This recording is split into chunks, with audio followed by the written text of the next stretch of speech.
बिस्मिल्लाहिर्रहमानिर्रहीम। आज मैं आपको एक शख्स का किस्सा सुनाऊंगी जिसने वसीयत की तो आप सल्लल्लाहु अलैहि वसल्लम ने क्या इरशाद फरमाया। जब एक बेटे ने आप सल्लल्लाहु अलैहि वसल्लम से आकर कहा कि मेरे बाबा ने वसीयत की थी कि जब मेरा इंतकाल हो जाए तो मैं एक बहुत बड़ा खजूरों का गोदाम छोड़ के जा रहा हूँ, ये राह खुदा में खैरात कर देना। अगर ये खैरात पैगम्बर इस्लाम के हाथ से हो तो क्या कहना, कितनी बाबरकत वो खैरात होगी। ये बाप की ख्वाहिश है, बाप मोमिन है, मोमिन की ख्वाहिश को हत्तल इम्कान पूरा किया जाता है। पैगम्बर इस्लाम ने कहा चलो मैं तैयार हूँ। अच्छा, अरब में खजूर तकसीम करना ऐसा है जैसा यहाँ कहीं इतला मिले कि फ़लाँ जगह बिरयानी तकसीम हो रही है, तो अरब के माहौल में खजूर हमारी बिरयानी से ज़्यादा कीमती थी। मदीने के फुकरा को पता चला, दौड़ दौड़ कर दूर दूर से लोग आने लगे और हाथों हाथ खजूरों का गोदाम चंद मिनटों में खाली हो गया। जब पूरा गोदाम खाली हुआ, बेटा बड़ा मुतमईन कि मेरे बाप को इस वक्त कब्र में कितना सवाब मिल रहा होगा। फरिश्ते तश्त भर भर कर सवाब के ले जा रहे होंगे कि तुमने बेहतरीन चीज़ राह खुदा में खर्च करवाई और पैगम्बर इस्लाम के हाथों से। तो बेटा बड़ा खुश और पैगम्बर देख रहे हैं। पैगम्बर ने देखा कि बहुत बड़ा मजमा है, गरीब अपना हिस्सा लेने आ गए। साहिबाने दौलत ये मंजर देखकर जमा हो गए।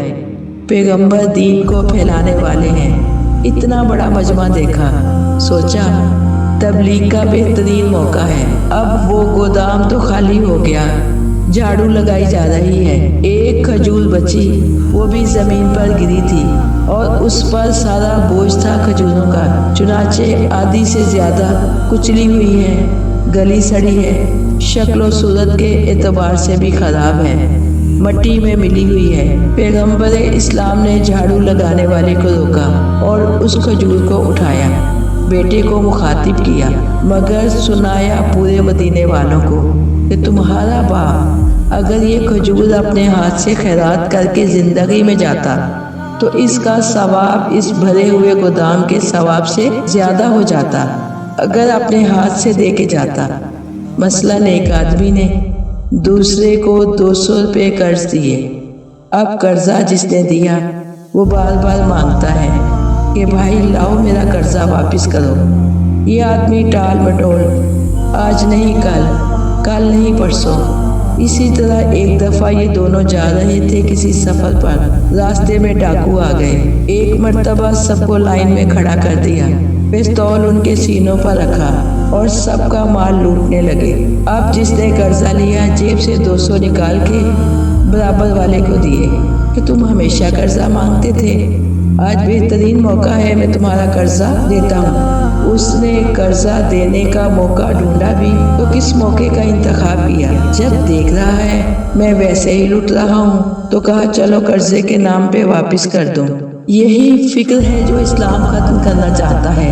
वो लोग जो वसीयतें करके जाते हैं कि हमारे मरने के बाद इतना मस्जिद में पैसा देना, इतना इमाम बारगाह में, वो भी बड़ी नेकी है, लेकिन इसमें कम से कम ये चांस तो नज़र आ रहा है कि ये आदमी डर रहा है कि अगर हमने अपनी ज़िंदगी में राह खुदा में खर्च कर दिया तो ऐसा ना हो कि बाद में हम गरीब रह जाएं और परेशानियों का सामना करना पड़े।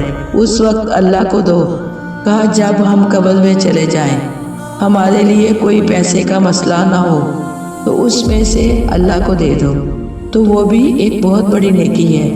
अल्लाह ताला कुरान पाक में इरशाद फरमा रहा है, मैं तुम्हें ऐसी तजारत ना बताऊं जो तुम्हें अज़ाब खुदा से बचाने वाली है। वो यही तजारत है कि दुनिया में राह खुदा में खर्च करो तो आखिरत में बेश बहा अजर मिलेगा, वरना क़यामत के दिन वो वक्त आ जाएगा कि पैसे वाले अफसोस के आलम में हाथ मल रहे होंगे कि हमने कैसी हमाकत की, लेकिन वहाँ हमाकत को सही करने का कोई भी तरीका ना होगा।